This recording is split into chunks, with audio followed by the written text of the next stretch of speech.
Para você ter sucesso, então, sem dúvida nenhuma, avaliação pré-operatória, como qualquer procedimento cirúrgico em oftalmologia, é importantíssimo, né? Os dados de refração, eles precisam ser muito bem feitos e documentados, porque eles que vão alimentar a calculadora e é através dele que você vai definir o poder dióptrico da lente que vai ser implantado. Diferenças devem ser analisadas, às vezes os pacientes têm uma diferença dinâmica estática muito grande, então checar eventualmente uma pós-cicloplegia. O exame à lâmpada de fenda é muito importante, assim, lente de câmara anterior, ou mesmo a lente de câmara posterior, você precisa ter uma profundidade de câmara anterior para colocar essas lentes, né, mínima. Então é importante essa análise na lâmpada de fenda, mas não só dessa profundidade da câmara anterior na região central, mas também a configuração da íris desses pacientes. Então, por vezes, você tem um paciente com uma câmara ampla, mas às vezes o paciente ele pode ter uma íris um pouco mais convexa e isso pode eventualmente te levar a um quadro de dispersão pigmentar no pós-operatório. Então, a gente precisa ter muito cuidado com relação a isso. Eu, particularmente, gosto de fazer gonioscopia em todos os pacientes, mesmo os pacientes automíopes, porque eles geralmente têm um ângulo aberto, mas é interessante a gente documentar como que é em termos de pigmentação esse ângulo. Você vai precisar, para alimentar a sua calculadora, dos dados de ceratometria, mas aqui é importante, é um procedimento refrativo, ter um exame de imagem dessa córnea, né? Preferencialmente uma tomografia, caso você tenha disponível, porque ela já vai te fornecer um outro dado que é importante, que é a medida da profundidade da câmara anterior. Então, você consegue com o exame já resolver esse problema. Mas se eventualmente você não tiver uma tomografia, você pode lançar mão de uma topografia, analisa a curvatura da córnea, caso você precise ou até queira no segundo momento fazer um ajuste refrativo desse paciente, e você pode tirar a profundidade da câmara anterior, provavelmente de um biômetro que você tem. É só importante você avaliar se você está pegando esse dado a partir do epitélio ou do endotélio e informar isso para a sua calculadora. Eu, particularmente, uso como parâmetro de segurança, geralmente, o limite de 3 milímetros de câmara anterior a partir do endotélio. A medida branco a branco já é o primeiro diferencial desse tipo de implante. A gente não precisa desse dado para colocar a lente, porque a lente ela tem um diâmetro total, ela varia em termos de zona óptica, né? Mas o diâmetro total da lente ele é de 8,5 milímetros. Então, essa é uma das vantagens, né, que a gente fala, que one size fits all, quer dizer, a lente serve praticamente para todos os olhos, então você não vai ter problemas de hipo ou de hiperdimensionamento. E aqui, só para ilustrar para vocês, quer dizer, a importância não só da análise, né, da profundidade da câmara anterior na região central, mas também na região periférica. E isso tanto para a lente de câmara anterior como para a câmara posterior. Porque às vezes eu vejo colegas que falam assim, eu tenho um paciente que não tem endotélio tão bom, ou a câmara não é tão ampla, mas eu vou colocar uma lente de câmara posterior. Não, porque a lente de câmara posterior, no pós-operatório, o paciente tem uma anteriorização da íris também, e você pode ter problemas de perda endotelial por esse motivo. Agora, não só essas medidas pontuais, mas o Wyckoff colocou para a gente nesse artigo clássico de 2005 essa medida do grau de anteriorização do cristalino. E isso ele fez através de um estudo com alguns implantes de lente Artisan, onde ele tentou identificar porque alguns pacientes evoluíam com dispersão pigmentar. Apesar de ser questionado se isso realmente seria o problema da dispersão pigmentar, mas o que ele viu nesse trabalho é que pacientes que tinham, quando a gente traça uma linha entre o polo anterior do cristalino na região central e a intersecção de uma linha indo de ângulo a ângulo, ele viu que os pacientes que evoluíram com dispersão, que são esses em quadrado vermelho nesse gráfico, eles tinham essa medida de 600 micra ou mais, quer dizer, esse cristalino, mesmo que o paciente tivesse uma câmara anterior ampla, esse cristalino ele era mais protruso para a câmara anterior. Então, a partir daí, ele coloca, né, uma sugestão de uma fórmula de que o paciente deveria ter pelo menos 300 micra, quer dizer, 300 micra ou menos de lens-rise, para que você colocasse uma lente fáscica de fixação iriana. Por quê? Porque se a íris estiver muito anteriorizada, ela vai acabar roçando na face posterior da lente, eventualmente você pode evoluir com dispersão pigmentar. E se você tem 300 micra ou menos, você conseguiria manter através dessa fórmula, considerando que o cristalino ele aumenta de espessura anualmente em torno de 20 micra, você conseguiria manter, colocando nessa fórmula, a lente por pelo menos 15 anos sem esse risco teórico de ter dispersão. Veja, não é porque, não quer dizer que todos os pacientes que têm o Lenswise acima disso vão ter dispersão, mas isso foi um achado do trabalho. Então, aqui só exemplificando para vocês, uma paciente nossa já implantada há alguns anos e que ela tem atualmente uma câmara anterior de 2,93 e o Lenswise dela de 380. Então, se eu coloco naquela forma, teoricamente, essa paciente ainda tem aí pelo menos 11 anos de segurança, pensando em termos de possibilidade de dispersão. Ah, mas eu não tenho OCT e eu quero avaliar esse meu Lenswise. Tem algumas formas, né, de você... A lâmpada de fenda já te ajuda, mas uma própria tomografia do segmento anterior pode te ajudar caso você tenha pelo sistema Scheinfeld, você consegue ver essas imagens e aqui a gente consegue traçar manualmente a linha de ângulo a ângulo e fazer essa medida com as ferramentas dos aparelhos, tá? Então você não precisa necessariamente de um OCT. Uma outra dica para ter sucesso, ou pelo menos não ter problemas no pós-operatório, é avaliar o diâmetro pupilar do paciente. Não necessariamente você precisa de um pupilômetro, como aqui nessa foto, mas no exame a lâmpada de fenda diminui a luz da sala, diminui a tua iluminação e muitas vezes os automíopes eles têm também uma pupila grande, você já consegue ter uma noção do tamanho da pupila desse paciente. O que se preconiza é que ele tenha no máximo 1 milímetro a mais do que a ótica da lente. Mas assim, o ideal é que realmente não passe do tamanho da ótica da lente, em condições pelo menos mesópicas e de escuro total, pode até ser que passe, mas não é uma contraindicação também absoluta. É importante você falar para o paciente. Muitas vezes a cirurgia é uma excelente opção para o paciente. Ele tem uma profundidade de câmara anterior ampla, ele está intolerante ao uso de lente de contato, mas ele tem uma pupila grande. Então, você conversa com ele em relação aos riscos-benefícios, né? A possibilidade dele perceber reflexos, halos noturnos, e aí decide juntamente com o seu paciente. O exame da retina é fundamental. Eu, particularmente, gosto de fazer uma foto do nervo e deixar documentado desses pacientes. A microscopia especular é o que a gente acaba tendo para análise, né, da segurança em termos de perda endotelial. Muitas vezes o que a gente vê muita variação nos trabalhos, porque às vezes não é tão fidedigno assim em relação à área que você analisa, mas a gente acaba fazendo e tem que fazer em todos os pacientes. E é mandatória a realização ou de uma iridotomia no pré-operatório, o que particularmente eu prefiro, ou uma iridectomia no intraoperatório, basta uma bem periférica, e geralmente ela é feita na região superior, tá? As recomendações em termos de densidade endotelial, se vocês olharem no site da UFTEC, são essas, tá? Então a gente tem, lógico, quanto mais jovem o paciente, uma maior densidade endotelial esse paciente deveria ter para o implante. Mas, mais uma vez, eu acho que isso aqui vai de bom senso. Outro dia mesmo, nós lá no ambulatório de refrativa do hospital, pegamos uma paciente jovem, em torno de 22 anos, essa paciente era uma usuária crônica de lente de contato e tinha um quadro de hipóxia pela lente, ela não iria parar de usar a lente, uma alta míope, e tinha em torno de 2.000 células. Então a gente conversou muito bem, uma câmara anterior bastante ampla, explicamos o risco de eventualmente ela até evoluir com uma perda que eventualmente possa acontecer. Anualmente a gente já perde cerca de 0,6% fisiologicamente, né, das células endoteliais, mas usando lente de contato da forma que ela vinha usando, ela também teria uma perda. Então, nós optamos pelo implante. Essa paciente já encontra-se no pós-operatório em torno de 6 meses, ela praticamente não teve perda com o ato cirúrgico em si. Então, a gente precisa conversar com os nossos pacientes. Lembrando que, pelo CFM, nós temos naquele parecer de aprovação da lente de fixação iriana, a contraindicação para o procedimento em termos de células endoteliais, para os fáscicos é abaixo de 2.000 células. Então a gente tem essa proteção aí em termos locais, né, desde que você deixe tudo bem anotado no seu prontuário.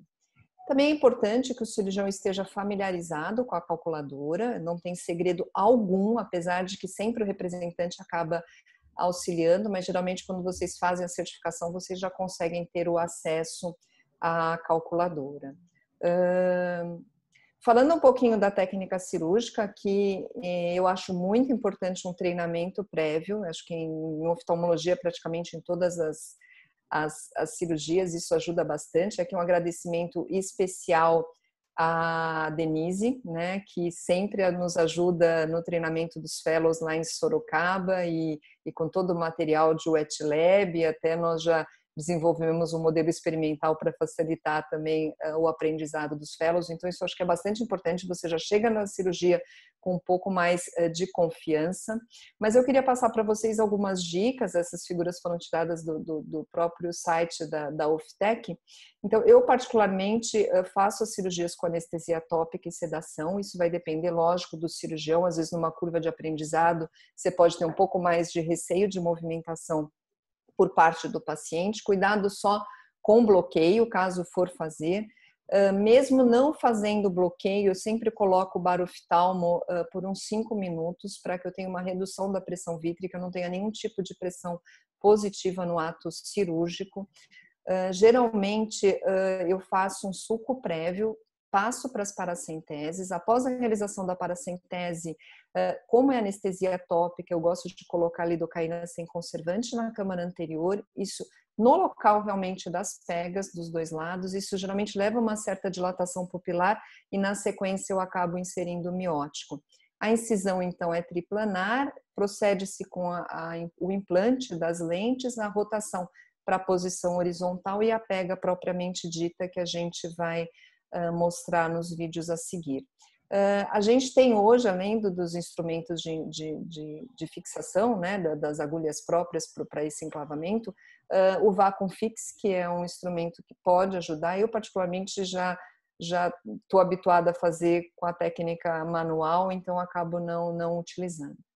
Então aqui o suco prévio, então a paracentese direcionada para o local onde você vai fazer a pega.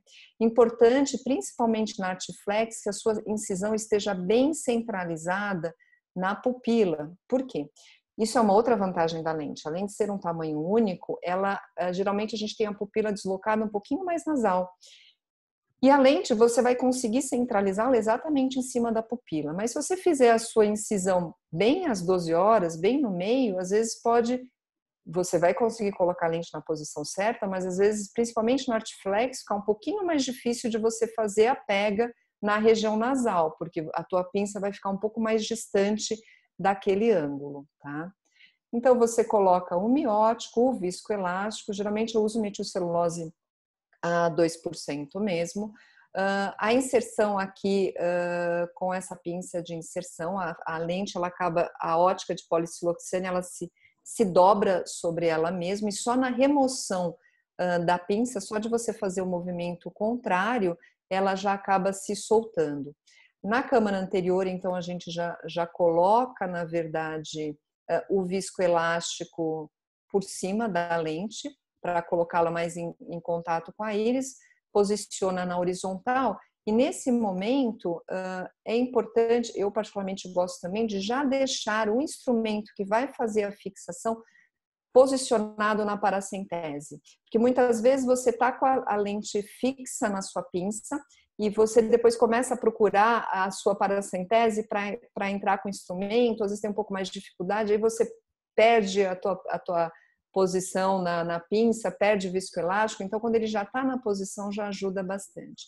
E é um movimento, na verdade, como se fosse uma ondazinha que você faz com a íris, né? Você leva e traz e vai entrar naquela chanfradurazinha que a gente tem na íris. A gente vai ter um vídeo com maiores detalhes lá para frente. E aí é muito importante a remoção do viscoelástico. Lembra que às vezes se fica viscoelástico, além do risco de você ter uma hipertensão no pós-operatório, eventualmente você pode até ter um plug de viscoelástico, dependendo do tamanho da sua iridotomia, até evoluir com um eventual bloqueio mesmo com a iridotomia feita. Aqui, olha, em grande aumento, esse é um vídeo do Dr. Walton mostrando essa pega bem feita, então assim, é bem tranquilo depois que passa essa curva de aprendizado. Em relação à artesã, a incisão ela acaba sendo um pouco maior, então geralmente eu faço o suco prévio, as paracenteses como na anterior, faço uma incisão pequena, então aqui vocês vão ver o anestésico, dá uma certa dilatação da pupila, depois a gente fecha a pupila, faço uma incisão pequena inicialmente, depois coloco o viscoelástico e depois amplio a incisão. Quer dizer, para arte flex, geralmente uma incisão de 3,2 você consegue colocar a lente. Para artesã de 5, geralmente a gente abre 5,2, para de 6, geralmente 6,2. Então, aquela lente é inserida, o viscoelástico, um instrumental para posicioná-la. A artesã, como a gente sempre fazia a mesma técnica, eu sempre uso a técnica da Artiflex na artesã, mas você tem pinças específicas que você pode pegar pela ótica. Como ela é de PMMA, não danifica a lente, não tem problema, tá? Então, aqui, pegando de um lado e pegando do outro, quer dizer, a diferença aí no caso é que você vai ter que suturar a sua incisão, então removendo o viscoelástico e finalizando a cirurgia. Em relação ao pós-operatório, as orientações aos pacientes são muito importantes, quer dizer, lógico, né, evitar qualquer tipo de trauma, que você não quer uma perda de câmara anterior, né, um vazamento pelo risco de toque, lógico, se você perder a lente pode tocar no endotélio. Muito importante orientar os pacientes também a não coçar os olhos, quer dizer, a gente sabe que o ato de coçar pode levar eventualmente a um trauma crônico da lente em relação, no contato com o endotélio, então é muito importante. De medicamento, geralmente eu dou corticoide tópico, aí uma dexametasona, uma prednisolona, geralmente de 4 em 4 ou 6 em 6 horas primeira semana com regressão, antibiótico tópico por 7 dias, um hipotensor tópico por 2 dias. E no momento da cirurgia eu costumo dar uma cetazolamida via oral, um único comprimido, e meço a pressão 2 horas depois. Então, eu acho importante ter essa primeira medida de pressão antes de liberar o paciente para casa, e raramente você tem problemas de hipertensão no pós-imediato. As visitas são planejadas no primeiro mês, 7 dias, depois 3, 6, 12 meses. Nesses, com asteriscos, a gente costuma fazer a microscopia especular de controle e a seguir anualmente. Acho que para finalizar, acho que até já passei um pouquinho do meu tempo, eu acho que é uma opção extremamente eficaz e previsível para esses pacientes altos míopes. Hipermétropes a gente pode ter um pouquinho mais de dificuldade pela configuração ou pela dificuldade de você ter essa câmara anterior mínima, é raro, mas às vezes acontece de ter. Você pode usar como uma opção, por exemplo, num paciente que tem uma hipermetropia pós-ceratotomia radial, geralmente esses pacientes têm uma câmara anterior ampla, pode ser uma opção. E segura desde que você leve em consideração todos esses cuidados que a gente falou na aula, né? Esse checklist em relação tanto à anatomia do olho quanto ao treinamento cirúrgico, e o acompanhamento também é fundamental para que você possa reconhecer as complicações e saber lidar com elas caso ocorram, mas realmente as complicações não são frequentes. Então era isso, obrigada, estou à disposição aí para, desculpa se eu estendi um pouquinho o tempo. Imagina.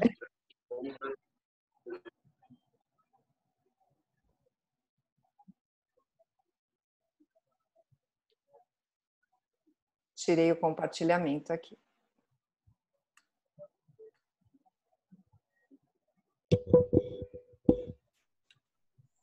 Boa noite, pessoal. Adri, não sei se nós vamos ter agora espaço para perguntas. Alguém gostaria de fazer alguma pergunta? Saiu uma revisão no JCRS, alguns anos atrás, né?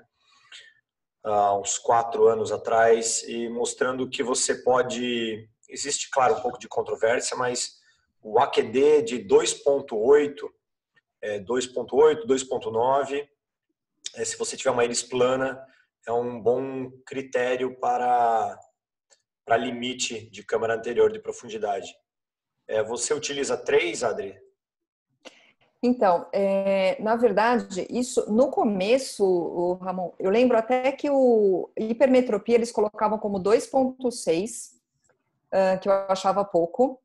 E se você for ver a maioria dos trabalhos iniciais, eles colocam 3 ou 3.2 e coloca a partir do epitélio. Então, se você for descontar a paquimetria, você vai cair aí em 2,5, 2.7. Eu tento manter 3 a partir do endotélio, às vezes Artiflex até um pouquinho mais, Mas, eventualmente, acontece. Como a gente já tem experiência de casos operados lá em 98, que a gente colocava em câmaras menos amplas, às vezes você pega aquele paciente que não tem opção, é 2,9, como você falou, sabe, já cheguei a colocar e acompanhando bem, mas é o que você falou, com a avaliação da íris. Porque não adianta você só observar a câmara anterior central sem avaliar a parte periférica, né? E às vezes a gente tem umas surpresas, porque um erro, outro dia a gente estava no ambulatório lá com os fellows e eles tinham visto a paciente, aí dilataram e a câmara era ampla e depois a paciente, graças a Deus, acabou voltando e eu a vi sem estar em midríase, porque você perde né, o teu parâmetro da íris. E a íris dela, provavelmente era uma íris bem convexa, mais espessa, e realmente não tinha como colocar. Quando você olhava a íris, você via que ali era bem estreito, apesar de uma câmara mínima de 3, ela realmente passava disso. Mas eu tenho usado assim, 3 endotélio. E às vezes dou um pouquinho de 2,9, 2, mas geralmente 3. Legal. O bom é que esses pacientes, em geral, têm a câmara profunda, então é bem comum nos míopes a gente contraindicar, né? Acabar contraindicando por causa da câmara anterior ser rasa, né? Então, em geral, a gente consegue fazer na maior parte dos míopes, e eu diria que a gente consegue fazer numa minoria dos hipermétropes altos, talvez em 30% a 40% dos hipermétropes a gente consegue fazer o implante. Apesar do critério, né, que a gente usa ser o mesmo, a gente sabe, claro, que a lente do hipermétrope ela é bem mais fina na periferia, diferente do míope, onde a lente é grossa na periferia. Então, isso a gente deve levar em conta. Também nos altos míopes, aí, lentes acima de 20 dioptrias, 18, 20, artesã, claro que só tem modelo 5 milímetros, e ela é bem grossa na periferia, né? Então, eu acho que assim, alto míope, né, uma câmera de 2,8, uma 20 de miopia, eu já não colocaria uma artesã, né? Claro Sinal de que alerta. o sinal de alerta, exatamente. Agora, se você tem uma miopia que não é tão alta e uma câmera que já é um pouco mais perto de 2,8, 2,9, aí eu vejo como uma opção excelente. Assim, a gente realmente, como vocês, a gente implanta há mais de 20 anos as artesãs e o resultado é, de forma geral, fantástico, né? É muito bom, né? De lembrar de paciente que teve essa lente removida. Eu lembro de um paciente que teve com a gente da nossa região, contraindicada a lente pelo meu pai há talvez ali 15, 20 anos atrás. Algumas vezes foi contraindicada e ela acabou fazendo longe aqui em outra cidade e ela ficou com a artesã porque ela tinha 2,4 de câmara anterior, uma câmara rasa para o míope. E aí ela veio quando descompensou, eu fiz a remoção da artesã dela. Depois de alguns meses aí tive que fazer o DMEC, mas também sem complicações, foi um DMEC liso. Mas assim, então respeitar os critérios aí de segurança, acho que claro que é fundamental, né? Senão, claro, ao A longo dos gente, anos você pode eu, descompensar. eu lembro, a gente teve um caso de uma paciente que, na verdade, assim, ela sumiu do acompanhamento e quando ela voltou, mas faces atópicas, sabe, assim, totalmente, e assim, ela tinha uma perda importante e aí questionando, por isso que eu falo, isso, o ato de coçar o olho é um problema. E ela coçava muito os olhos. Aí a gente orientou e acabou mantendo a lente. Mas assim, a gente já removeu, lógico, catarata, como você falou, os pacientes operados há 20 anos, né? Então, às vezes já tem paciente de catarata, mas catarata mais nuclear, né? Então, catarata que você viu que veio pela idade também. Então, realmente, remover... Eu lembro de um paciente que precisou de um transplante há muitos anos, também não tinha sido operado conosco, era um hipermétrope, mas eu acho isso, quer dizer, os critérios também de indicação mudaram, né? Acho que hoje, seguindo essas dicas, eu acho que é bem difícil ter problemas. Eu acho que a iridotomia ou a iridectomia, você precisa realmente tomar cuidado, que ela realmente esteja funcionando, né? Porque às vezes tem paciente que pode bloquear. Se não tiver, eu acho que estava pérvia, principalmente numa iridotomia, se você não tiver certeza, então tenha certeza que ela está pérvia para não ter problemas também. Perfeito. Na verdade, eu acho que você lembrou a principal complicação que a gente vê, às vezes, em congresso. Alguém apresentar que teve um bloqueio pupilar depois de implantar uma lente artesã. Por isso, né, esse cuidado extremo. e a gente prefere fazer cirurgicamente, né? Claro que se você pode fazer a iridotomia com laser, mas é melhor fazer 2 iridotomias que estejam bem pérvias, né, por você não ter um bloqueio. E, então a gente prefere fazer cirurgicamente no ato operatório para ter certeza que você não vai ter um bloqueio pupilar, né, que pode ser muito grave nesses pacientes aí. Mas que ótima, maravilhosa a tua aula, Adri. Parabéns. Imagina, Eu vou seguir com os obrigada. casos aqui, então, Vamos lá. e a gente pode parar para discussão, eventualmente, se vocês quiserem.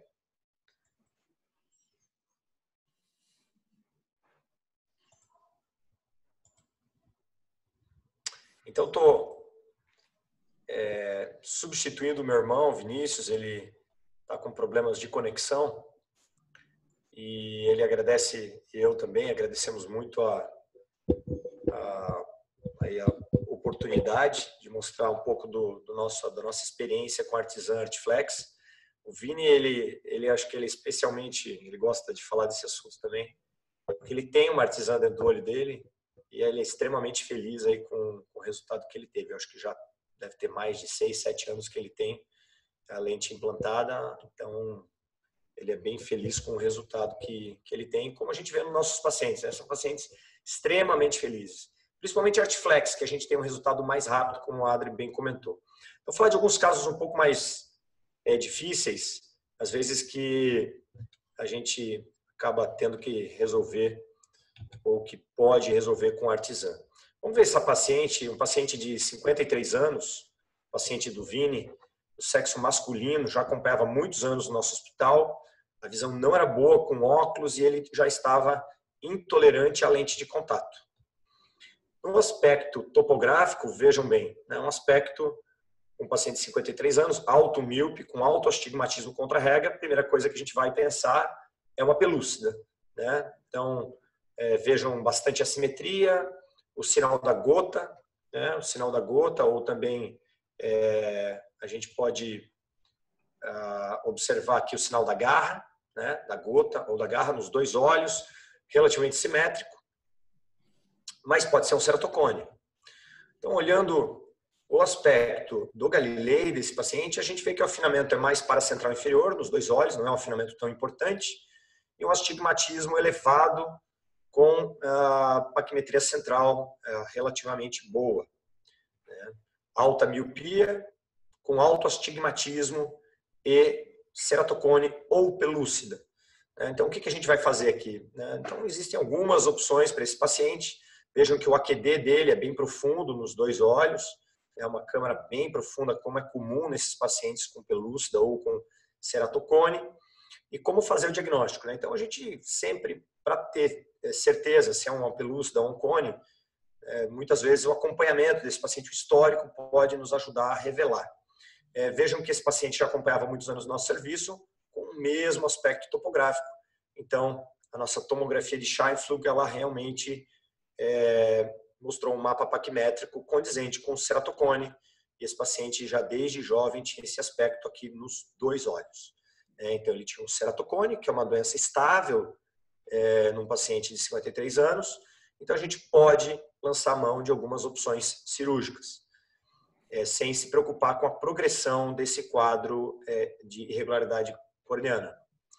Nesse caso, meu irmão preferiu, né, vendo que o paciente tinha alta miopia e alto astigmatismo, implantar uma lente tórica Artisan. Né? Aqui ele está usando o Vacuum Fix. Vejam que é uma pinça de vácuo. Nós utilizamos de rotina no nosso serviço o Vacuum Fix há vários anos, já desde que eles lançaram, talvez uns 8, 10 anos. E é uma pinça de vácuo, então você consegue, para uma lente tórica, veja uma marcação na córnea, a gente faz a marcação igual a uma lente tórica para uso in the bag, faz a marcação na córnea e pode utilizar também, a gente utiliza o Varian para guiar digitalmente o posicionamento dessa lente. Nesse caso, vejam que a lente já estava numa marca que ele tinha feito na íris. Ele fez a marca na íris com o laser no pré-operatório. Então, tendo aqui uma dupla marcação, córnea e na íris. E o Vacuum Fix facilita, porque você pode puxar a íris exatamente no local onde você fez a marquinha, tentando manter esse posicionamento mais adequado rotacionalmente dessa lente, né? Claro que a lente tórica deve estar bem posicionada no eixo correto. Pós-operatório, paciente aqui com 1 ano de pós-operatório, com visão corrigida, sem correção de 20/40 e visão corrigida com um pouco de astigmatismo residual, com a visão, claro, muito melhor, até ganhou linhas de visão, claro, porque esse paciente tinha alta miopia. Claro, é normal, num caso como esse, um pouco de astigmatismo residual. É difícil você, como artesã, corrigir 6 de astigmatismo. Eu tenho um outro paciente que eu quero mostrar para vocês, que é um paciente meu, uma paciente com um ceratocone não tão avançado, causando aí um astigmatismo relativamente alto no olho direito e bem alto, né? 6 dioptrias no olho esquerdo, nitidamente com ceratocone, uma paciente que veio encaminhada para DALC. Vejam que o que nós decidimos fazer nesse paciente, como ela tinha muito coma, nós decidimos então implantar anéis intraestromais. Então, primeiro implantamos o anel, reduzindo o astigmatismo de 6 para 2. Vejam que a visão corrigida passou a 20/20, parcial. Houve uma diminuição da ceratometria apical e uma redução importante do astigmatismo. Vejam aqui embaixo para 0,8. No pós-operatório, então, redução do coma e do astigmatismo, com uma melhora importante da qualidade visual. Câmara anterior, o AQD, do endotélio. O AQD, lembre-se que é aqueous distance, né, a distância da face posterior da córnea até a face anterior do cristalino, 3,14. Ótima profundidade de câmara anterior. E aí, quando você tem um paciente com ceratocone, eu prefiro, o Vini também, implantar Artiflex. Nesse caso aqui, uma cirurgia de alguns anos, é uma lente que a gente teve que trazer, porque essa lente ainda não é importada para o Brasil. A Artiflex tórica. A Artiflex esférica, nós já dispomos no Brasil há muitos anos. Aqui mostrando como a gente prefere fazer a iridectomia, com micropinças. E aqui uma Artiflex tórica, -5,5 com -2, porque apesar do anel, esse paciente ficou com um pouquinho de astigmatismo refracional. E lembre-se que, claro, aqui a gente está corrigindo a refração. Com artesã ou Artiflex, a gente vai tratar a refração do paciente. Não, diferente de uma lente tórica, que existem, claro, os cálculos e calculadores que vão utilizar face anterior e posterior da córnea para o cálculo vetorial dessa lente. Vejam que a lente ela se dobra na hora do implante. Em geral, a gente faz o implante às 12 horas e vai compensar na calculadora um pouco desse astigmatismo induzido cirurgicamente. Vejam que eu já tinha marcado na córnea a posição de implante, vacuum fix, e nós vemos até o anel aqui, um anel de 6 milímetros, que nos ajudou a poupar a zona óptica. E vejam como o vacuum fix, ele suga a íris, então ele é engatado no pedal de aspiração, no faco emulsificador, e você vai aspirar a íris para dentro dessas garrinhas da Artiflex. Então, é assim que é feito o enclavamento com vacuum fix. Pós-operatório, 6 meses, aí paciente com 20/20 parcial, um pouquinho de astigmatismo residual. Vejam a posição de implante do anel e a posição de implante da lente. Temos, então, agora um último caso, o caso 3, um caso bem interessante do Vini. Uma paciente de 40 anos, sexo feminino, a paciente já tinha ceratocone e tinha implantado um anel intraestromal nos 2 olhos alguns anos antes dessa consulta, intolerante à lente de contato.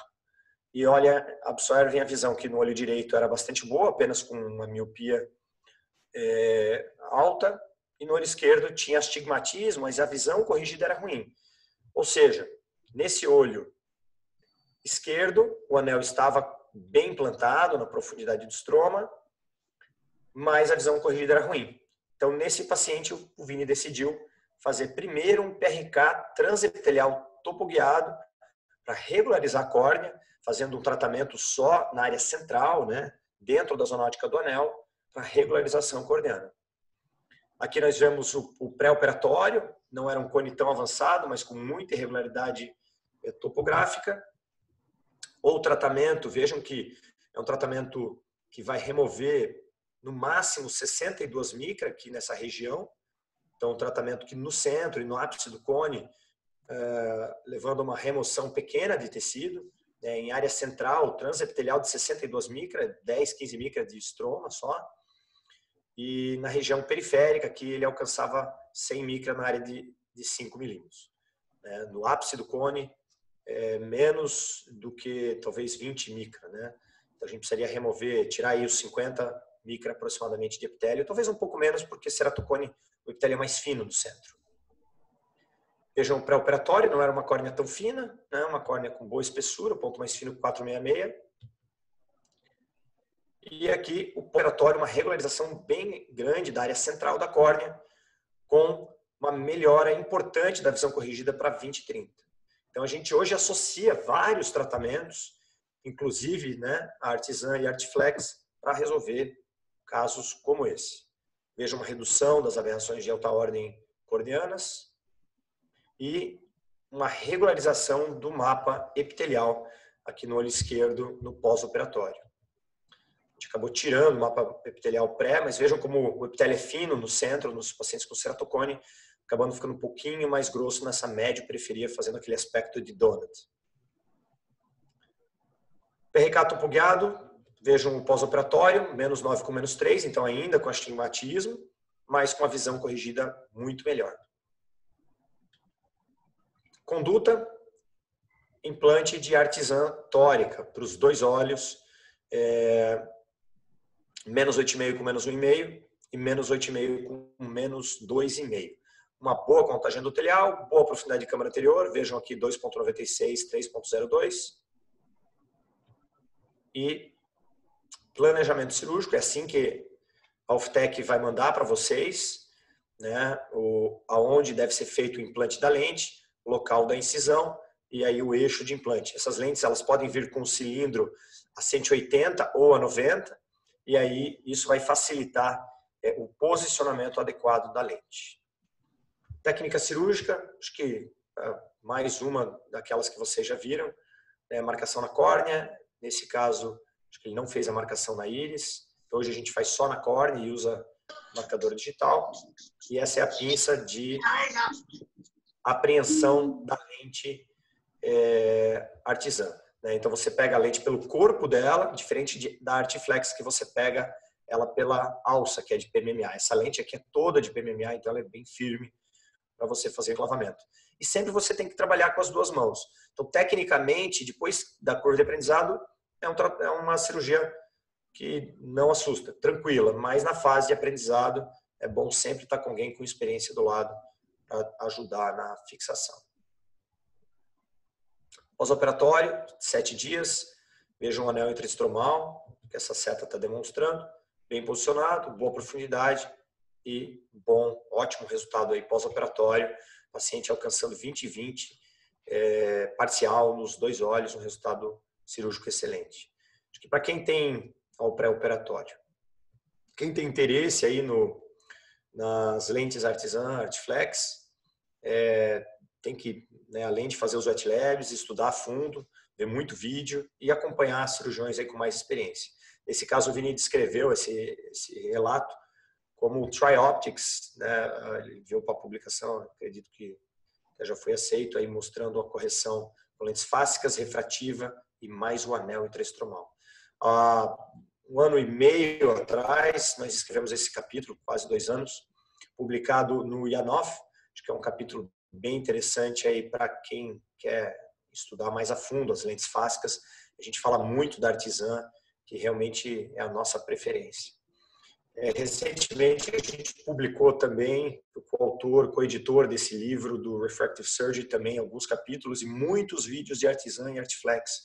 Nesse livro ele está disponível online, se algum de vocês quiser aí nessa quarentena curtir um pouco de cirurgia refrativa, é uma dica aí desse livro. Legal, pessoal, estamos abertos aí a bater um papo e a conversar um pouquinho sobre algumas dúvidas. Muito obrigado, doutor Ramon, doutora Adriana. Tem uma pergunta aqui. O paciente com artesana, cirurgia de catarata, vocês removem primeiro a lente e faz a catarata ou faz a catarata e depois remove a lente?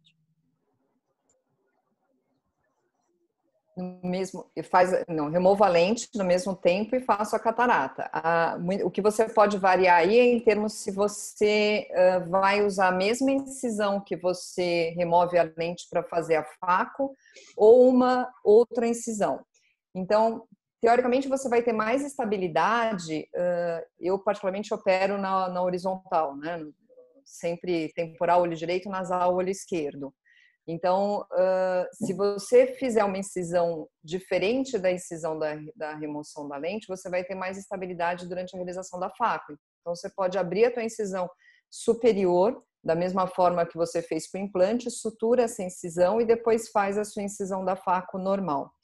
Mas, às vezes, pode não ser uma melhor opção. Outro dia eu tinha uma paciente que tinha um astigmatismo contra a regra. Então, eu usei a própria incisão da faco para a remoção da lente, aí você sutura parcialmente a incisão e dá sequência à faco. Essa é a minha abordagem, mas em termos de estabilidade, você vai ter mais estabilidade se fizer a incisão separada, mas eu removo a lente e faço a faco. Boa noite, Sérgio. Queria aí, dar uma boa noite para o nosso amigo Sérgio Quitch, que está aí conosco. Boa noite, doutor Sérgio. Super experiência aí com artesã. Obrigado. Oi, Sérgio. Bem, Sérgio. Parabéns pelas apresentações de vocês, nota 10. Posso fazer uns comentários rápidos? Deve. Muita gente fala que Para. a artesã e a artiflex, elas são perigosas para o endotélio. Assim como vocês, eu tive a oportunidade de começar a implantar artesã, graças ao professor Zé Ricardo Heder, saudoso e querido Heder, né, que trouxe o protocolo para o Brasil. E nós começamos em 99. Né? E eu nunca tive nenhum caso de descompensação endotelial, assim como a Adriana comentou e o Ramon também. Essa é uma cirurgia extremamente cirurgião dependente. Se você capricha na cirurgia, dificilmente você vai ter problema no endotélio, respeitando a contagem endotelial, respeitando a contagem de células, né, a profundidade de câmara. Vocês estão ouvindo bem? Sim. Que falhou um pouquinho a internet. Não, tá. Então, assim, um dos primeiros pacientes que eu coloquei foi um hipermétrope e na época se aconselhava com uma profundidade de câmara até um pouco menor do que 3.0, como a Adriana comentou, né, 2.8, se não me engano, e ele está bem até hoje. Né? Então, são pacientes que têm follow-up enorme. Nós fizemos recentemente um levantamento de follow-up prolongado, que nós estamos encaminhando para publicação da nossa experiência, desde 99, sem nenhum caso de descompensação, e a média de perda endotelial era 6,25% ao longo desses anos todos. Uma média de 8 anos e pouco, né? Mais ou menos isso. Então, a cirurgia é bastante segura. E um dos meus primeiros casos, Ramon, foi um paciente que tinha pelúcida, semelhante a esse que você mostrou, né, que já faz uns 15 anos a cirurgia dele. Ele tinha menos 15 com menos 5 de cilindro, menos 6 de cilindro. Na época não tinha artesã tórica. Mas eu implantei para corrigir os menos 15, ele ficou numa felicidade, porque é outra vida, mesmo que o paciente tenha pelúcida, tenha cilindro, o fato de reduzir esses menos 15, né, foi como vocês comentaram, são pacientes extremamente satisfeitos, é impressionante a satisfação desses pacientes. Então, eu realmente sou fã dessas lentes, mesmo para esses casos de cone e pelúcida, né, que tem uma contraindicação relativa, eu acho que não é relativa não. E pós-anel também funciona super bem. Eu acho que o anel é para tentar melhorar a qualidade óptica da córnea e não para reduzir essas miopias enormes que esses pacientes às vezes têm.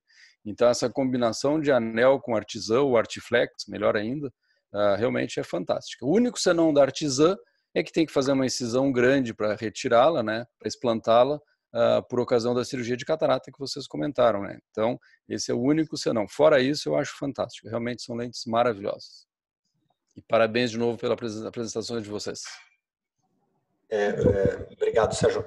Eu queria comentar também, André, eu tive experiência de algumas, talvez uma meia dúzia, não mais que isso, de cirurgia de catarata junto com a artesã. E eu tentei, em alguns casos, os primeiros dois, acho que o primeiro eu lembro bem, que foi, né, o primeiro a gente não esquece, né? Que eu tentei fazer pela mesma incisão. Era uma artesã de 5 milímetros. Eu falei, bom, vou tirar a artesã, vou dar 2, 3 pontinhos, deixar bem firme e vou fazer a faca pela mesma incisão. túnel bom, mas realmente assim a instabilidade da câmara é muito grande e há uma oscilação grande, às vezes a íris pode sair, quer dizer, não é um túnel de faco feito para isso. Então, o ideal, desde esses casos, desde aquele primeiro caso, eu fiz alguns aí, eu lembro nos últimos 2, 3 anos, talvez uns 3, 4 casos, todos em incisões separadas. Tirar artesã às 12 horas, geralmente, depende do astigmatismo, mas enfim, geralmente às 12 horas, e aí fazer a faca temporal por um túnel, né, piercórnea, clássico, e aí você não vai ter problema. Deixa bem fechadinha a incisão da artesã e aí a estabilidade da câmara é ótima. Então, sempre fazer, eu sugiro, incisões separadas. Realmente é um problema. Você acaba tendo um vazamento, né? Você consegue até amenizar um pouco isso, fazendo, por exemplo, você tem a tua incisão principal que você tirou a lente e fazer as suturas sempre distalmente, quer dizer, trabalhar com a base aqui sem o ponto, mas ainda assim você pode ter um vazamento ali mais distal. E tem que tomar cuidado, porque tem que ser um slow motion, porque são altos míopes, geralmente você não quer muito. Mas assim, eu acho que você pode usar essa abordagem, como eu falei, essa paciente que eu acabei fazendo, ela estava com astigmatismo no eixo que eu queria, quer dizer, eu não queria abrir no outro eixo. Até assim, achei bem interessante esse teu caso, Ramon, parabéns por todos também pela apresentação, e das tóricas, né? Porque assim, no Brasil, a gente tendo só a artesã tórica, quer dizer, tirando esse caso que você falou que você trouxe a lente, muitas vezes, o que eu vejo, assim, daqueles pacientes operados lá atrás, e os primeiros casos, assim, a incisão astigmaticamente neutra, mesmo sendo lente rígida, porque os primeiros Walter que operava, e assim, astigmatismo igual ao pré-operatório, mas ao longo dos anos, com a incisão de 5,2, esses pacientes inverteram o eixo. Muitos eram a favor da regra e porque a incisão vai cedendo, né?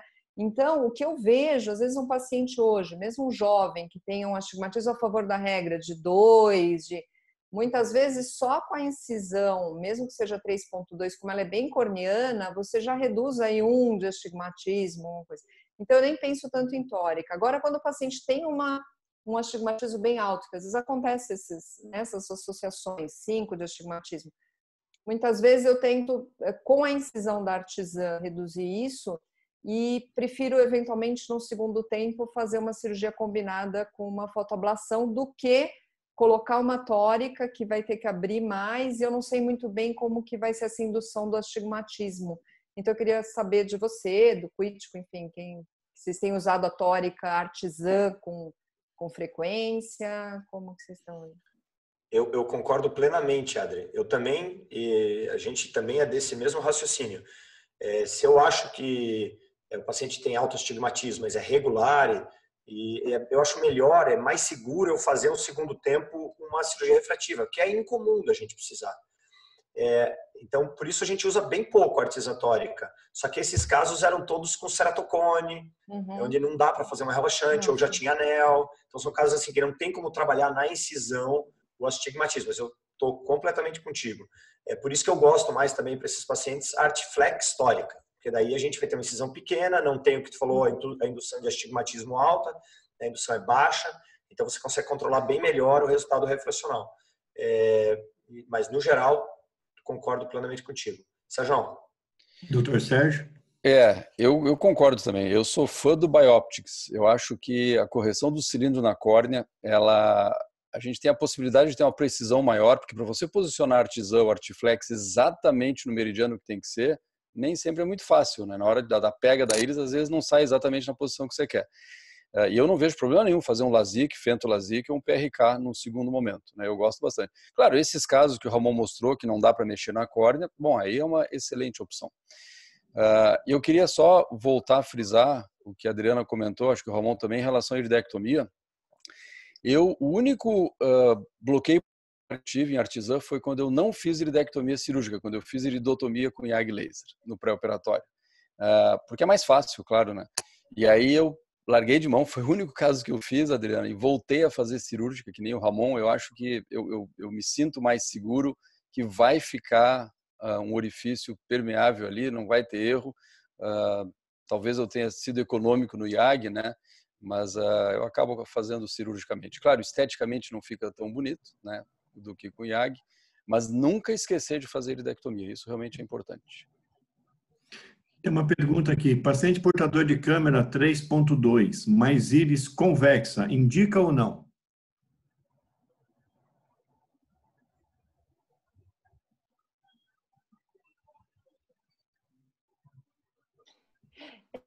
Aí eu acho que você precisa saber o quão convexa é essa íris, né? É complicado. Teoricamente, tem uma câmara ampla, 3.2 se for a partir do endotélio.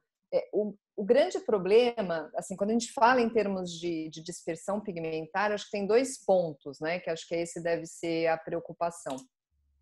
Primeiro é essa angulação da íris, e segundo, a gente também precisa ver o quanto que foi feito de pega, né? Porque às vezes, se você também deixa a lente muito chapada, que eu falo, muito encostada na íris, e por isso que a íris convexa também não é legal, mas isso pode acontecer até numa íris que não seja tão convexa assim. Você pode ter o problema da dispersão. Então, acho que, assim, você precisaria olhar, eu acho que é meio a coisa do olho clínico também. Muitas vezes na lâmpada de fenda você tem uma noção de como está isso. Eu acho que não seria, se for uma íris convexa, seria uma contraindicação, mas pelo menos essa é a minha postura. Ninguém mas quis falar, precisaria ver, né? Situação precisaria ver, né? Acho que tem que ver. não é uma situação comum isso. Quando você tem uma íris anteriorizada, um pouco convexa, a câmara não é profunda, muito profunda, já é um caso mais limítrofe. E na minha experiência, nossa experiência, a Artiflex, ela vai ter bem mais aderência de depósito celular. Tanto depósito celular apigmentado quanto pigmentado. Então, tem que saber disso. Se o paciente tem, muitas vezes, mesmo em íris clara ou escura, você pode ter uma reação inflamatória um pouquinho maior. Pelo material ser silicone, ele gruda bem mais pigmento.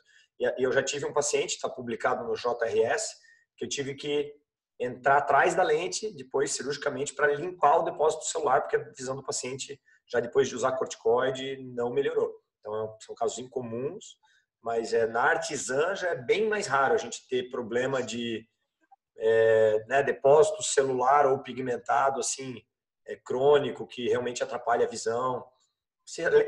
Só se a lente não está com uma boa prega, ela fica balançando, né? Ela pode atritar na lente, mas se ela está com pregamento adequado, também não pode ser excessivo. Ele não causa problema. Não vejo, não sei na experiência de vocês, Adri, Sérgio, pacientes com a prega adequada, talvez por alguma convexidade da íris a gente ter dispersão de pigmento, não é comum, bem raro.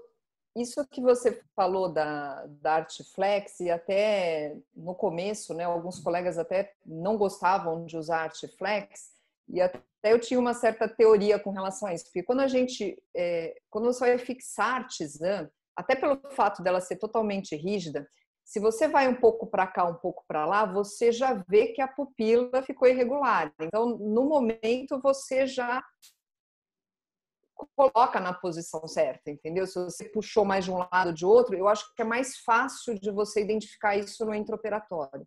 A Artiflex, ela acaba sendo mais maleável. Então, eu acho, às vezes, até se você, como eu falei, se você encosta, se você chapa mais na íris, talvez você não tenha tanto essa noção. Por isso que eu acho que a gente acaba vendo, eu acho que mais até por ela estar muito mais próxima do endotélio do que a artesã. Mas eu acho que é bem isso, assim, o que a gente conversa com os colegas, eles falam, às vezes o fato de você ter pego muito e ficado muito próximo, você poderia ter associado à convexidade, talvez esse problema, mas realmente é bem difícil, porque às vezes a gente percebe algum outro caso com dispersão, com pouco de pigmento, não dispersão pigmentar, mas com a lente que o paciente volta com um pouco de pigmento, que você dá corticoide e que ele acaba melhorando, né? Eu não lembro nenhum caso de ter que retirar, apesar de saber que tem na literatura já isso descrito, né?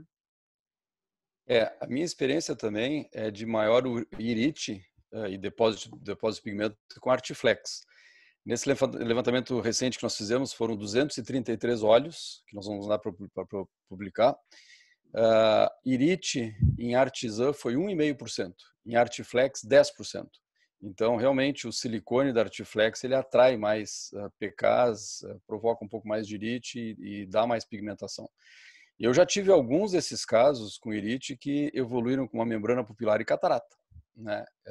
E que com corticoide eu não consegui resolver. Eu lembro de um paciente com artisã que pigmentou e que com IAG eu consegui remover aqueles pigmentos.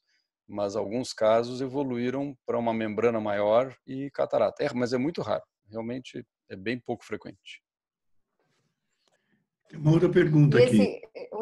Desculpa, Wagner, só fazer uma pergunta para o Sérgio. Sérgio, e esse caso que você teve foi mais ou menos em que pós-operatório? Não, eu pergunto porque tem um colega uma vez que eu lembro que ele apresentou um caso de um paciente que teve uma reação inflamatória muito importante, mas que depois ele descobriu que foi assim, foi tipo um TAS, ele teve do outro olho também, e o paciente teve como se fosse uma reação alérgica, que ele achou que fosse uma reação alérgica pelo viscoelástico, entendeu? Foi uma coisa assim louca, que no segundo olho ele entrou com corticoide sistêmico, e aí o paciente fez reação mais menos, mas aí foi num pós mais precoce, né? Mas geralmente esses pigmentos com essa dispersão a gente vê depois de um mês, normalmente, né? Exatamente. Esse paciente ele tinha ao redor de -15 nos 2 olhos. Eu coloquei artisã nos 2 olhos. Num olho ele não fez absolutamente nada de reação. Usei o mesmo material, o mesmo viscoelástico, mesmo cirurgião, tudo exatamente igual, né? E no outro olho ele desenvolveu. Eu não lembro quanto tempo foi, mas foi assim, foi com uma semana, 10 dias, não foi mais do que 15 dias de pós-operatório que ele fez uma reação bem importante. Entrei com bastante corticoide, regrediu parcialmente, mas acabou desenvolvendo uma membrana pupilar, uma quantidade enorme de pigmentos, catarata, e aí acabei fazendo a cirurgia de catarata, felizmente ficou bem. Perfeito. No paciente automíope, no target refracional de vocês no cálculo, é sempre para deixar o paciente plano? Não, vai depender da idade do paciente, né? A gente faz monovisão também, visão balanceada com artisã, né? Com artisã Artiflex. Não é raro a gente fazer implante em pacientes de 40, 45, às vezes 50 anos de idade.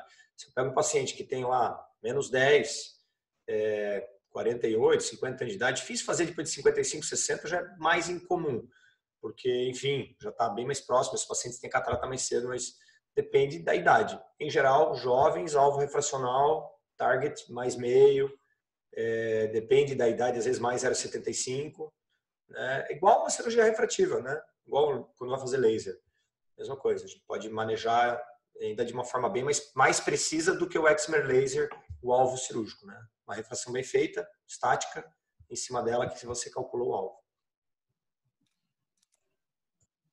Adriana, mulheres primeiro? Concordo. Não, concordo. Acho que é absolutamente. Você pega, muitas vezes vai fazer num paciente jovem, quer dizer, ele vai ficar muito mais feliz ficando mais meio do que ficando menos 0,75, menos meio, né? Então, acho que a programação no jovem é mais próximo da himetropia mesmo. E um paciente mais próximo da presbiopia, você pode até trabalhar com a monovisão. Eu acho que é por aí mesmo. Disso, só queria fazer um comentário. Não é raro esses pacientes terem astigmatismo associado e a gente deixar para um segundo tempo a correção do cilindro com PRK e LASIK. Então, lembrar de programar não pelo equivalente esférico, senão ele vai ficar com +2 com -4, vamos supor, né? E para fazer um LASIK ou PRK é muito melhor ele estar plano com -4 do que +2 com -4. Então, programar para deixar ele plano, mas com astigmatismo miópico, o cilindro miópico, cilindro negativo residual. Ou seja, não calcular pelo equivalente esférico, e sim pelo esférico puro do paciente. Se você vai fazer biópticos, né? É interessante notar que esses pacientes, os míopes, eles com muita frequência eles têm astigmatismo na regra, né? Isso é muito bom. O astigmatismo é que você vai corrigir na incisão. E como a Adri falou, às vezes a gente corrige 2, 3 graus de astigmatismo. Pega um paciente com 5, com uma artisã que vai implantar uma artisã de 6 milímetros, uma incisão de 6,2. Se você dá o ponto de uma forma assim, não apertada, você corrige 2, 2,5, às vezes tardiamente, com 6 meses, 3, 6 meses, vai para a correção de 3 de astigmatismo. Eu já fiz paciente com 5, fazendo relaxante inferior e retirada precoce dos pontos. Então, é possível de fazer uma redução bem grande desses pacientes, o astigmatismo. Um paciente que eu lembro agora, que eu implantei tórica no começo desse ano, paciente com astigmatismo oblíquo. E era 3 graus oblíquo. Então, já é um paciente mais difícil para você corrigir na incisão. principalmente se eu teria que operar, fazer uma incisão mão esquerda, então ia ser bem mais complicado. Então a tórica, nesse caso, a artesã tórica já resolveu bem para mim, né? A artesã tórica, nesse caso, que a gente tem disponível aqui no Brasil. E outra coisa, né, Ramon? Você pega um paciente, às vezes, menos 14 com menos 5. Se ele ficar plano com menos, ou mais meio com menos 2, mais meio com menos... Ele está satisfeitíssimo, né?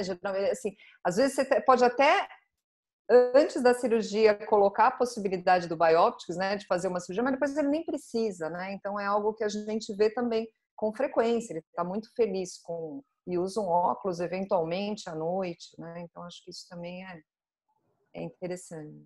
É verdade, eu sempre indico para o paciente biópticas, mas eu acho que metade acaba não fazendo a segunda etapa, de tão satisfeitos que eles ficam. Mas eu já indico, já falo que é uma cirurgia com 2 etapas.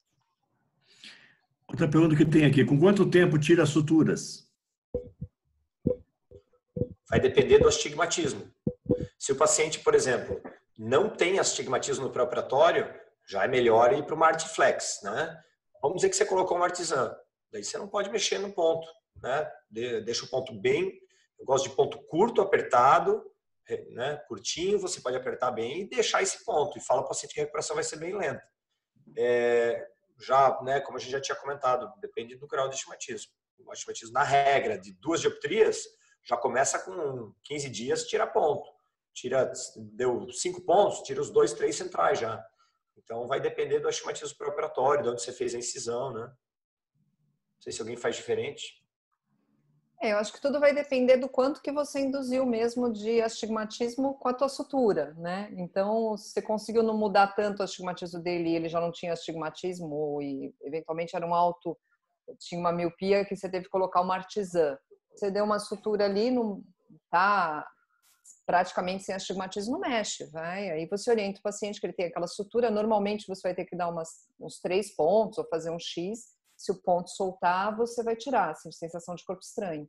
Mas a ideia é manter. Quer dizer, o ideal é que você não tenha induzido um astigmatismo que precise retirar, e eu prefiro não tirar. 3 meses, 6 meses fica, entendeu? Porque a tendência realmente é dessa córnea relaxar. Quer dizer, se eles tinham a favor da regra, com o passar dos anos ele vai ficar contra, porque é uma incisão relativamente grande.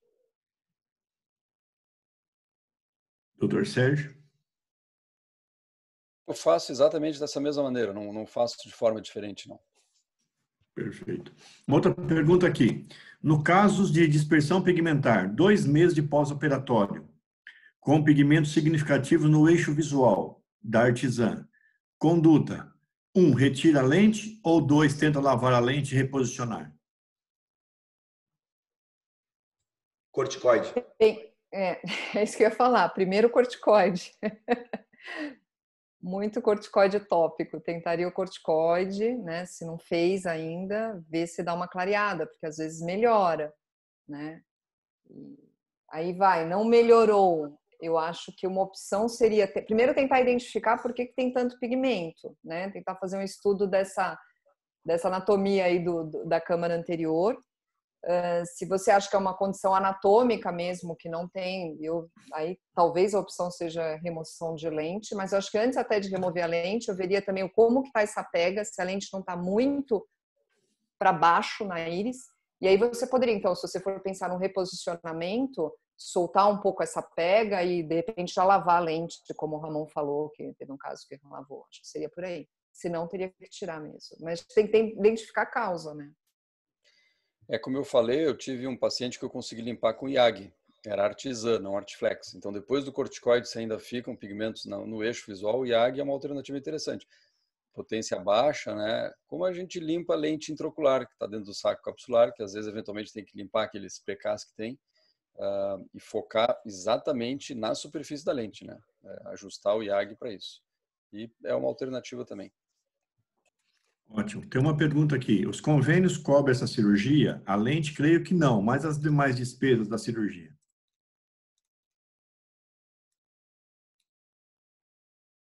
Aqui em Porto Alegre não cobre, não. Não. Não, porque você não pode cobrar uma parte da cirurgia de um jeito e outra de outro, né? Não tem cobertura pelos planos, isso é uma infelicidade mesmo, assim, quer dizer, é muito ruim para muitos pacientes, né? Porque o custo da cirurgia é um fator limitante na maioria dos pacientes, né? Quase todos que não operam por questões de custo, né? Mas agora com o dólar baixinho, baratinho, vai segurar o preço aí pra gente, né, Magrão? Como é que Esqueci Meu disso. Deus. Outra Magrão pergunta. o dólar a 2 para nós. Opa! Quem dera, hein? A Manda outra o carregamento aí para nós, vamos fazer estoque. Que viscoelástico vocês utilizam de rotina? Coesivo. Eu uso a metilcelulose a 2% mesmo. Eu uso o coesivo também. Coesivo. Essas eram as perguntas que nós tínhamos, tá bom? Alguém quer falar mais alguma coisa? Só falando um pouquinho do viscoelástico, porque assim, isso no começo também a gente acabou usando a associação de hialuronato com sulfato de condroitina, porque tinha uma preocupação com endotélio, né? Tentar proteger um pouco mais, enfim. E aí a gente teve casos, possivelmente pelo sulfato de condroitina, da formação daqueles vacúolos no cristalino. Primeiro pós-operatório, o paciente com vacúolo, foi assim um susto, mas regrediu, graças a Deus, aí depois, mas isso assim, em 98, né? Então não caiam nessa de querer colocar lá Mas a metil é tranquilo, assim, não acontece. Teoricamente, o dispersivo de alto peso molecular, ele protege mais o endotélio, ele se adere no endotélio. O problema é que para retirar é bem mais difícil, né? E o coesivo sai muito mais fácil. E nesse tipo de situação, a gente tem que limpar o máximo possível a câmara anterior de viscoelástico, né? Para diminuir a reação inflamatória, diminuir o risco de hipertensão pós-operatória. Então, eu acabo usando o coesivo. E uma última pergunta que entrou agora. Vocês preferem fazer anestesia tópica ou bloqueio? Eu prefiro bloqueio. Eu ainda sou mais conservador. Eu sou mais velho da turma, né? O pessoal mais velho é mais conservador, né? Tá perdendo mais cabelo aqui, né? Então, Nossa, mais velho da turma e faço bloqueio também. Mas na verdade, a gente, alguns anos atrás, a gente tentou migrar, sabe, Adri, para tópica, com sedação, na Artiflex. E sabe que assim, eu fiz foi mais ou menos, fiz 2, o paciente, doutor, estou sentindo que pega íris, não sei se a sedação não estava tão profunda, mas eu acho que tem o risco do paciente sentir desconforto, ele pode apertar o olho, então acabei voltando para o bloqueio, depois de 3, 4 cirurgias, voltei para o bloqueio mesmo na Artiflex, mas eu adoraria fazer tópica, né? Adoraria ter. Não sei se tu tem um segredo aí escondido na cartinha na mão. É que eu não tive muita escolha, porque meu professor foi o Valton, e o Valton faz tudo com bloqueio, então eu tive que aprender com bloqueio, e aí não teve como. Com tópica, você fala? Bloqueio não, desculpa, com tópica.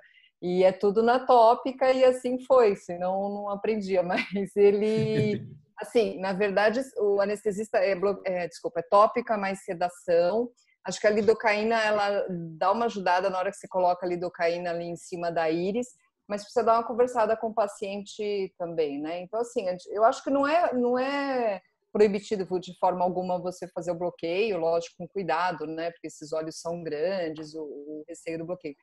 Lá em Sorocaba, com os fellows, a gente faz também com tópica e com sedação, quer dizer, até... Então, a gente, né, o anestesista está sempre lá, tudo, então eles são treinados nisso, mas realmente dá um pouco mais de receio, assim, pela movimentação, né, do paciente, tem que tomar cuidado. Adriana, como é que vocês fazem essas cirurgias lá com os fellows em relação a pagamento? O SUS cobre, porque os convênios não cobrem? O paciente passa o SUS não cobre, não. A gente tem para o setor de refrativa, a gente faz um ambulatório meio que social ali, uma clínica popular num custo reduzido, e o paciente paga os custos, assim, não é um volume, Sérgio, acho que às vezes um fellow consegue fazer uma cirurgia no ano, né?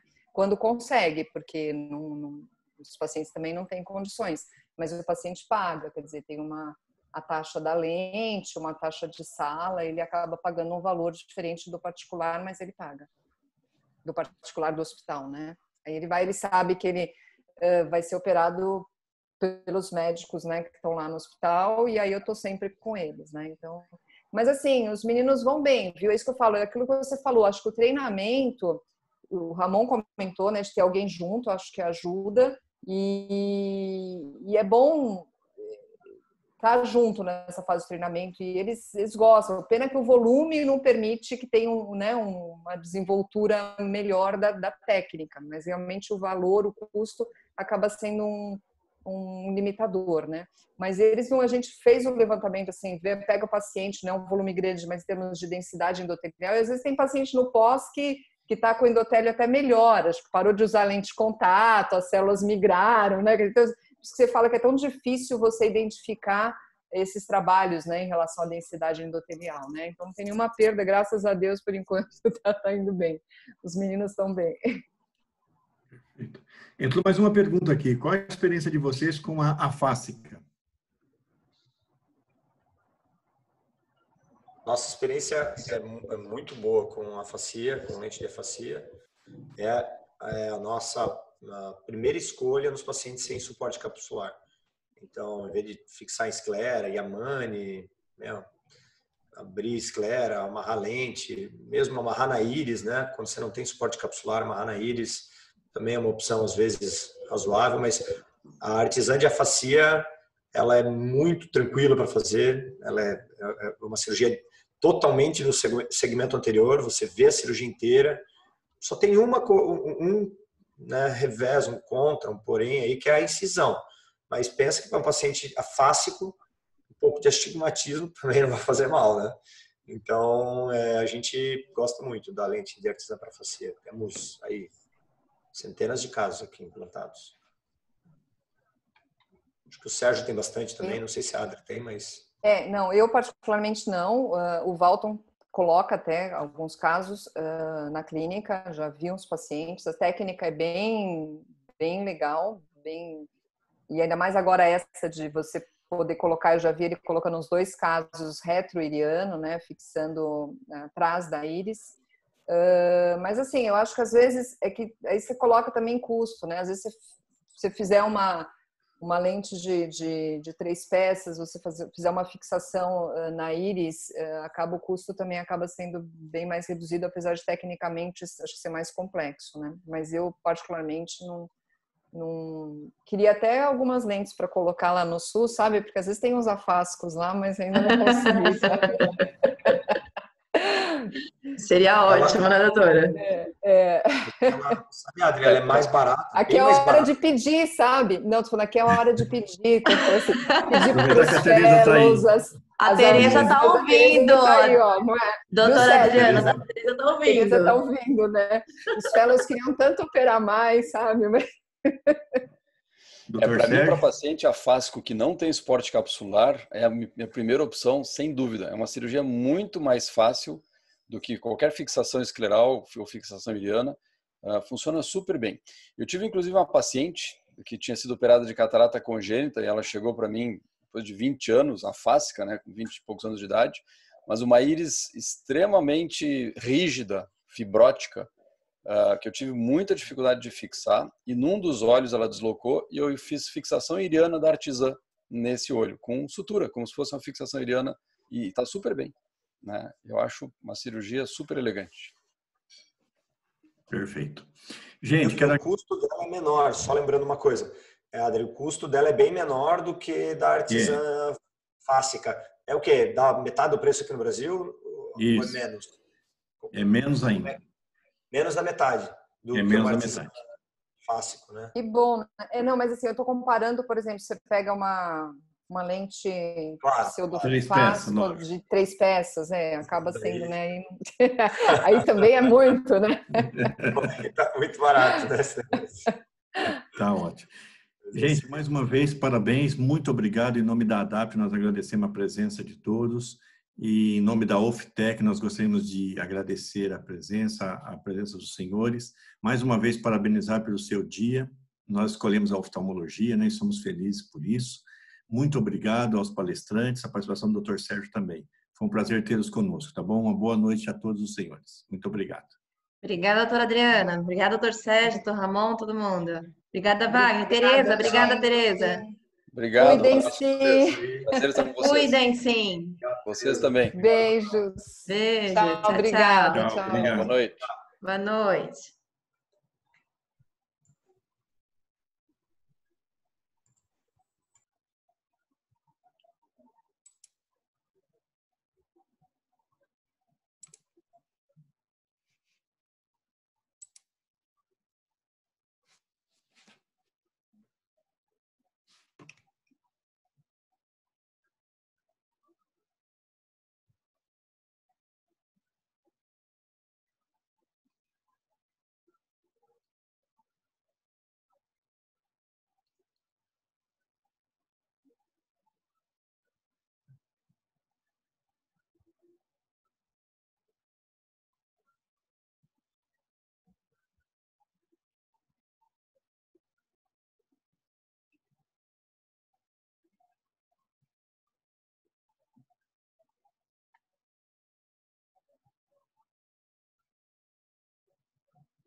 Jornal da Band. Oferecimento. Léo Madeiras, a marca da marcenaria. Na Léo Bem. Grupo Ferro Norte. Excelência em beneficiamento. Ferro, aço em produtos sem